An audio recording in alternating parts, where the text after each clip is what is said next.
Hello and welcome to my chat about Stephen King's Night Shift. And I love this cover. So lucky to have found this at my local thrift store for woohoo 50 cents because I happened to be there on a 50% off day. And I also picked up Skeleton Crew. So uber excited to have gotten Skeleton Crew and Night Shift for $1.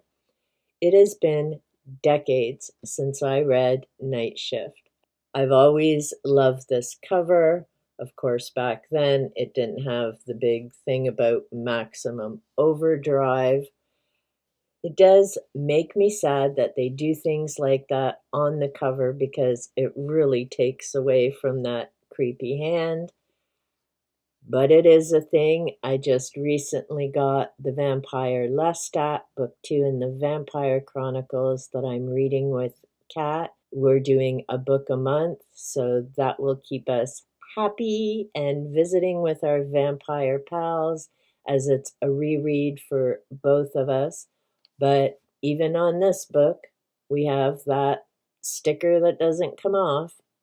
It's also why I ended up repurchasing The Vampire Lestat and Queen of the Damned, because although my library does have a few copies of Anne Rice, at the moment they're not easy to get because people are again taking an interest in Louis, Lestat, and all the others. But on to Night Shift. And I am going to try and remember not to call it Night Crew, as I did in one of my posts. It was just a mashup of the two Stephen King short story volumes. There's an intro by John D. MacDonald. I want to read this section because I do think it's important for people to recognize what it takes for people to produce a piece of work, whether that's Stephen King or any other author. And during my live stream with Margaret Pinard, we were talking about her book, The Keening, but we were also talking about the amount of time that it takes to produce some of this work. So John D. MacDonald in the introduction says, I'm often given the big smiling handshake at parties, which I avoid attending whenever possible, by someone who then, with an air of gleeful conspiracy, will say, I've always wanted to write. I used to try to be polite. These days I reply with the same jubilant excitement, I've always wanted to be a brain surgeon. They look puzzled. It doesn't matter. There are a lot of puzzled people wandering around lately. If you want to write, you write. The only way to learn to write is by writing, and that would not be a useful approach to brain surgery. Stephen King always wanted to write, and he writes. So he wrote Carrie and Salem's Lot and The Shining and the good short stories you can read in this book, and a stupendous number of other stories and books and fragments and poems and essays and other unclassifiable things, most of them too wretched to ever publish, because that's the way it is done. Because there's no other way to do it. Not one other way. Compulsive diligence is almost enough, but not quite. You have to have a taste for words, gluttony. You have to want to roll in them. You have to read millions of them written by other people. People tend to forget that authors spend a lot of time on their craft, whether that's actually doing an outline for a story, doing research to make sure things flow, reading works by other people, perhaps in their own genre or others. It takes a lot to produce a piece of work, whether it's a collection of short stories or it's a novel. I really want to stress the importance of how much authors do and how grateful I am that they do what they do, because without them, my life would have been very different. I have been reading for over 5 decades, and authors truly are my heroes because without them, I wouldn't have had those books. It would have been a very different experience. In the foreword, King goes on to share that after his 3 books, Carrie, Salem's Lot, and The Shining, he had made enough money that he could devote full time to his career of being an author. And he has certainly since published, I believe his catalogs up to 80 or even over 80 at this point. So this is something he has been doing for a very long time. And whether you enjoy his works or not, you still have to acknowledge that pumping out that much material has definitely taken a lot of time and effort. He had bumps and life issues along the way that certainly impacted that. And he got to the other side of those and continued producing work. There aren't many people, and certainly not in this day and age with the way jobs go, who would stick to one career for that much time. In the foreword, King also goes on to talk about context, as in understanding what's going on in the world at the time when certain themes become popular. So in this case, he's talking about the 1950s and all the different werewolf stories and other things that were popular at the time, the Blob and so much more.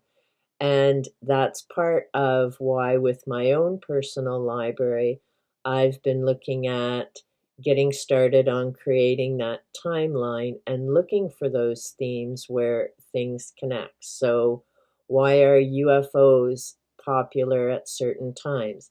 And that came up in my book review of Roswell, and it talked again about context and what was going on. That wasn't long after the war. There was a lot of tension and fear. Context matters. Time periods, using quotes properly, not just cherry picking what promotes your own version. In the foreword, King also talks about the concept of fear, shares that he does not have one foot sticking out at night because he doesn't want to risk something touching it, which seems rather comical considering the types of books that he's written. In the foreword, King goes on to say, "We seem to be wandering away from the subject of fear, but we really haven't wandered very far. The sludge that catches in the mesh of my drain is often the stuff of fear. My obsession is with the macabre. I didn't write any of the stories which follow for money, although some of them were sold to magazines before they appeared here, and I never once returned a check uncashed. I may be obsessional, but I'm not crazy. Yet I repeat, I didn't write them for money. I wrote them because it occurred to me to write them. I have a marketable obsession. There are madmen and madwomen in padded cells in the world over who are not so lucky."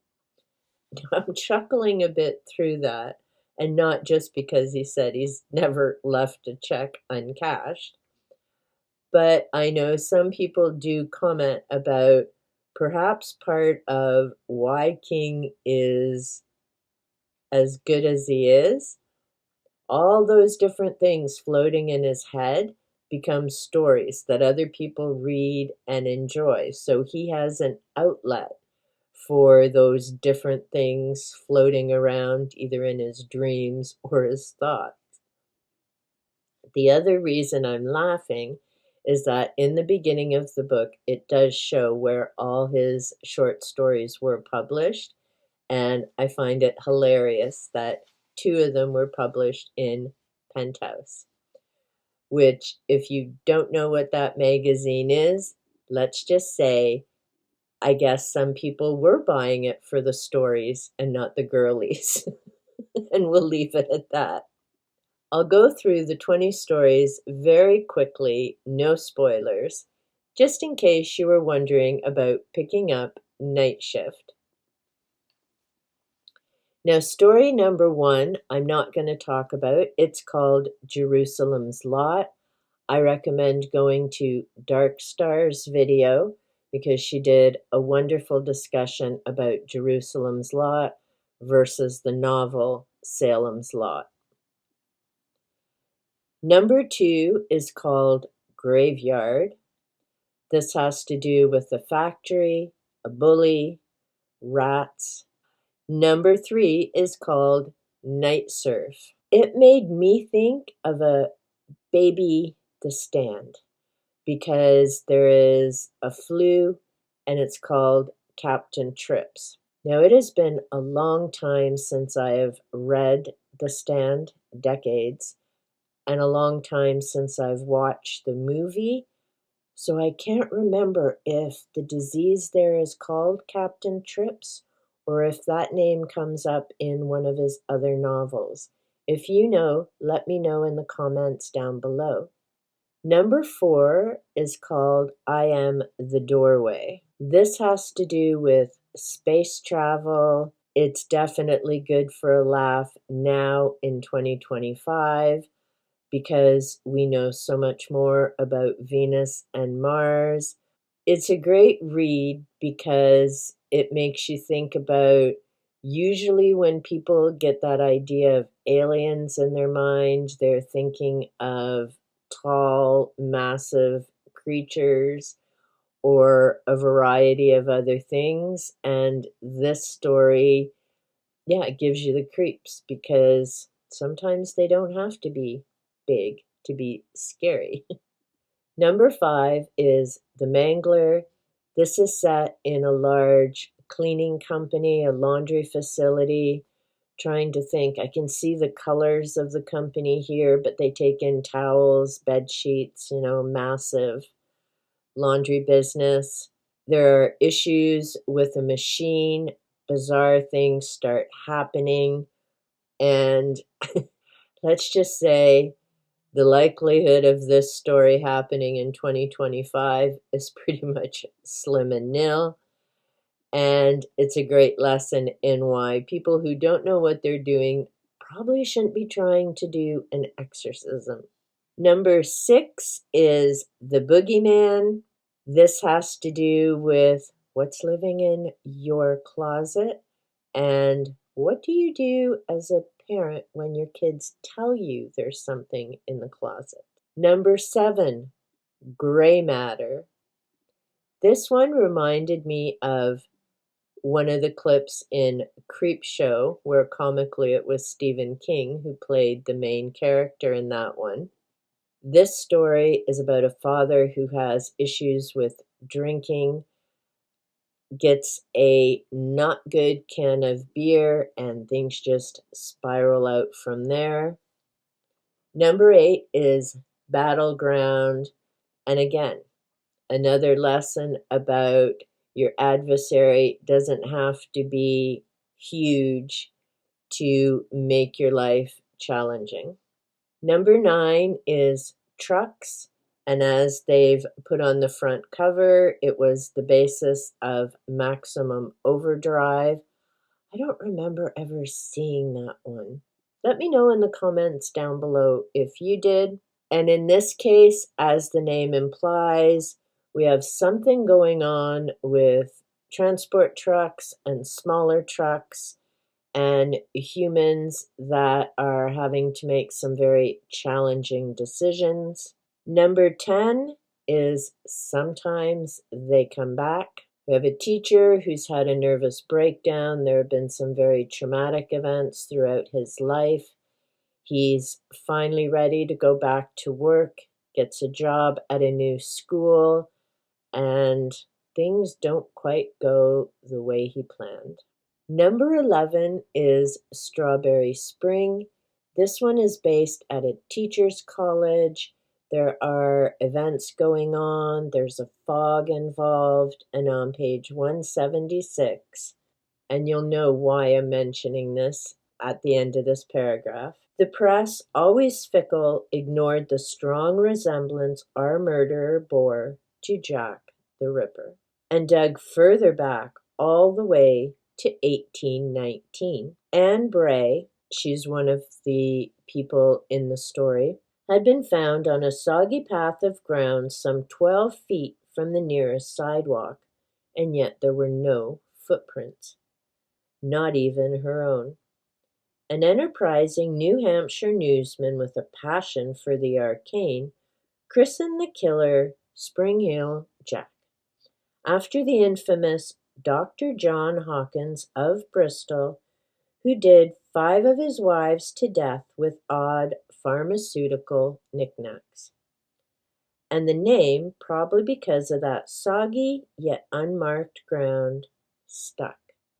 If you've seen my review of The Five, a novel about the victims of Jack the Ripper, you'll understand why here, reading again about Jack, 2 of them this time, but not a single peep about the names of the victims. Number 12 is called The Ledge. It's about what would you do if you were having an affair with someone, got caught, and thought you might actually have a chance of surviving. Number 13 is The Lawnmower Man. At the beginning of the story, there's a horrific accident with a lawnmower, yes, involving animals. So the individual sells his lawnmower and hires a business to come start taking care of the lawn. It does not go well.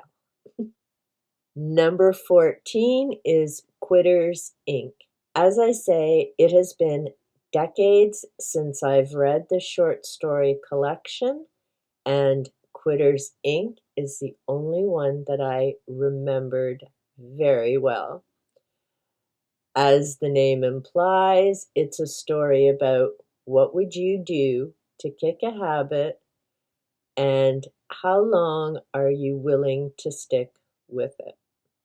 Number 15 is I Know What You Need. In this story of obsession, we find out just how far someone is willing to go in order to be with someone else. 16 is Children of the Corn. Oop, I stand corrected. Quitters, Inc. and Children of the Corn are the 2 I remember. Now, if you've seen the movie Children of the Corn, the story is not the same, even close. Part of me is laughing because at one of my jobs with students, we had a couple who were just silly and just funny. And I think it was around the time that the movie had come out. So the running joke was they were like children of the corn. They would just suddenly sneak up behind you. And they thought it was hilarious and it was just a running joke, but they were definitely not as creepy as Malachi and the others. And that name has always stuck with me for some reason. Number 17, The Last Rung on the Ladder, makes me think of the Cat Stevens song. I think it's called Cats in the Cradle. It starts with the father who's always too busy, and then it reverses to the son who's always too busy. And that's really the vibes of this story, although it has to do with siblings. Number 18 is The Man Who Loved Flowers. This one's uber creepy, and it's a good lesson in appearances can be deceiving. Number 19 is One for the Road, and this one does connect in with the novel Salem's Lot, but it happens after Salem's Lot. Number 20 is The Woman in the Room. This one was a little odd. And yeah, I know having talked about some of the others, you may be going, what? Number 20 to me just seemed unusual. I mean, the others had scare factors and creepy things, and there are some elements to this story that I guess could fall in with that. But it's basically a son deciding what to do with his mother who's very ill. And to me, that wasn't so much horror, although the choices, decisions he's making could certainly seem like horror and would be heartbreaking and difficult. But I just found it an odd choice for this type of collection, considering everything that was going on in the other stories. There is a quick overview of all the short stories in Night Shift. I am considering doing readings of the stories. I already do my Grimm fairy tales on Friday. I've got my Canadian humor going currently on Mondays. And I do still want to do ghost and scary story readings. Let me know in the comments down below. Would you like to hear me reading some Stephen King? Until next time, remember, make sure the closet door is closed. Don't stick your feet out from under the covers. And have a good night.